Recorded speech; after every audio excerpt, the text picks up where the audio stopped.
Hello, আসসালামু আলাইকুম রহমতুল্লাহ বারকাতুহু। আমি আসান পাবলিকেশন থেকে খন্দকার মিজানুর রহমান। আমাদের মুফতি আমির হামজা হুজুরের 6টা বইয়ের একটা প্যাকেজ। এগুলি অনেক ভালো চলতেছে, এই বইগুলি 6টা বই। আর ডক্টর আবুল কালাম আজাদ বাশা সাহেবের ওনার 8টা বই। এই 8টা বই বিদাত, শিরিক, নামাজ, ইমান, কুফর, নিফাক, মিরাজ, পরকাল, ব্যক্তি, পরিবার গঠন, ইসলাম। সর্বশেষ বইটা এক সপ্তাহ আগে মরকুল মসজিদ যেমন ছিলেন প্রিয় রাসূল সাল্লাল্লাহু আলাইহি সাল্লাম। আসবেন সবাই।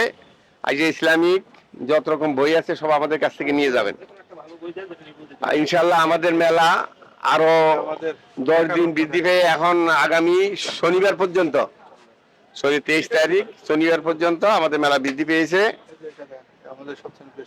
তারপরে আমাদের আরো অনেকগুলি বই আছে। বিজ্ঞানে মুসলমানদের অবদান, সায়েন্স ফ্রম আল কোরআন,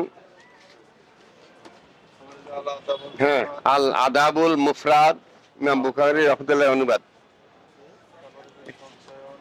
হ্যাঁ, বিশ্বভিত্তিক কোরআন হাদিস সঞ্চয়ন।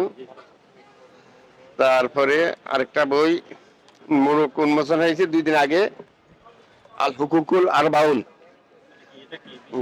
এটা হলো আল্লাহর সৃষ্টি ও স্রষ্টার, হ্যাঁ, স্রষ্টা ও সৃষ্টির 40টি অধিকার। তারপরে আরেকটা হয়েছে মাসের সংক্রান্ত মহিলাদের তালিমুল মাসাইল। হ্যাঁ, পুরো মাসলা মহিলাদের যাবতীয় মাসলা আছে। মাওলানা হামিদা পারভিন। প্রশ্নোত্তর পর্বের কোনো বই আছে কিনা? ইসলামী বিষয় ভিত্তিক প্রশ্নোত্তর পর্ব।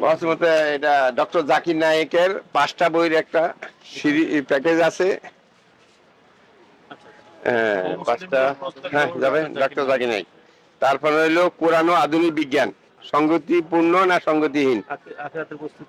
তারপরে আখেরাতের প্রস্তুতি। তারপরে আজকারুল কোরআন ও মাসনুন দোয়া। তারপরে হইলে যে আপনার এই বিজ্ঞানে বিশ্বসেরা মুসলিম বিজ্ঞানী। তারপর আর রাহিকুল মাকতুম, আল্লামা শফিউর রহমান মোবারকপুরি রহমতুল্লাহ আলাইহি।